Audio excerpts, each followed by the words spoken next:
Hi అండి, welcome back కుమారి food court channel. ఈరోజు మన ఛానల్లో చూపించబోయే రెసిపీ ఏంటంటే పిల్లల నుంచి పెద్దవాళ్ళ వరకు అందరూ ఎంతో ఇష్టంగా తినే సేమియా ఉప్మాని ఎలా చేయాలో చూపిస్తున్నాను. ఇప్పుడు ఈ ఉప్మాని స్టిక్కీగా అవ్వకుండా పొడి పొడిగా ఎలా చేసుకోవాలో చూసేద్దాం పదండి. ముందుగా స్టవ్ పైన ఒక బాండీ పెట్టుకొని నేను ఒక గ్లాసు సేమియాలు తీసుకున్నానండి. ఒక గ్లాస్ సేమియాలని ఒక బాండీ తీసుకుని అందులో ఆయిల్ వేసుకుని ఈ ఒక గ్లాస్ సేమియాలను వేసేసుకుని దోరగా ఫ్రై చేసుకోవాలి. మనకి ఇలా ఫ్రై చేసుకుంటేనే మనకి అంటుకోకుండా పొడిగా వస్తుంది ఉప్మా అనేది.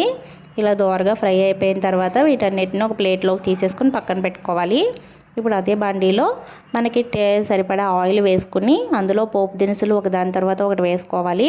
ముందుగా ఒక హాఫ్ స్పూన్ వరకు ఆవాలు, అలాగే 2 టేబుల్ స్పూన్ల వరకు వేరుశనగ గుళ్ళు, అలాగే 2 టేబుల్ స్పూన్ల వరకు పచ్చిశనగపప్పు వేసుకుని ఈ 2 పచ్చివాసన పోయేంత వరకు వేగనివ్వాలి.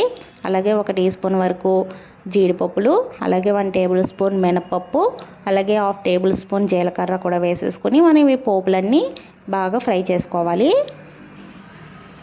ఇప్పుడు ఇవన్నీ బాగా ఫ్రై అయిన తర్వాత ఇందులో కరివేపాకు కూడా బాగా చిటపటమలాడిన తర్వాత పచ్చిమిరపకాయలు, అలాగే తురుగు పెట్టుకున్న అల్లం తురుము కూడా వేసుకొని వీటన్నిటిని బాగా ఫ్రై అయిన తర్వాత ఇందులో మనం సన్నంగా పొడుగ్గా చీల్చి పెట్టుకున్న ఒక ఉల్లిపాయ అయితే వేసుకున్నాను.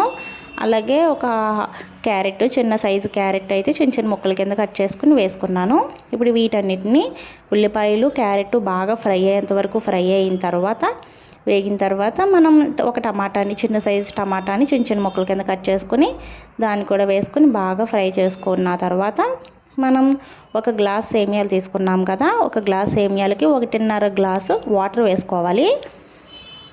2 గ్లాసులు వాటర్ వేసుకుంటే మనకి అంటుకుపోతుందండి, చెవిడిపోతుంది. 1.5 అయితే కరెక్ట్గా సరిపోతుంది. ఇప్పుడు ఆ వాటర్ వేసిన తర్వాత అందులో టేస్ట్కి సరిపడా సాల్ట్ కూడా వేసుకుని వాటర్ బాయిల్ అవుతున్నప్పుడు మనం ఫ్రై చేసి పెట్టుకున్నాం కదా సేమియాలు, అవి కూడా వేసేసుకుని బాగా కలుపుకోవాలి. మనం వేసుకున్న వెంటనే అలా వదిలేస్తే అవి ఉండలు కట్టేస్తాయండి. సో అందువల్ల మనం వెంటనే బాగా కలుపుకుంటే పొడిగా వచ్చేస్తాయి సేమియాలు అనేది. ఇప్పుడు దీన్ని ఒక 10 నిమిషాల వరకు అలా వదిలేస్తే ఉడికిపోతుందండి కరెక్ట్గా. కానీ మధ్యలో ఒకసారి తీసుకుని ఇలా కలుపుకోవాలి, లేకపోతే మనం కొంచెం వాటర్ కింద ఉన్నాయన్నీ బాగా కలిసి సేమియా అనేది బాగా ఉడుకుతుంది. ఇప్పుడు చూసారుగా పర్ఫెక్ట్గా ఉడికిపోయింది.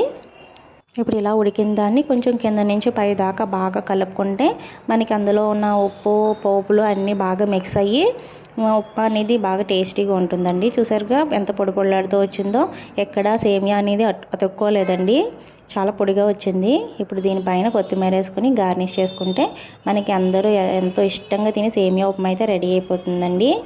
ఇది పిల్లలు కానీ పెద్దవాళ్ళ వరకు ఎవరైనా చాలా ఇష్టంగా తినేస్తారు, అంత బాగుంటుంది. ఇది స్నాక్గా కూడా చేసుకోవచ్చు. మీకు కనుక ఈ వీడియో నచ్చితే ప్లీజ్ లైక్ చేసి, షేర్ చేసి, సబ్స్క్రైబ్ చేసుకోండి.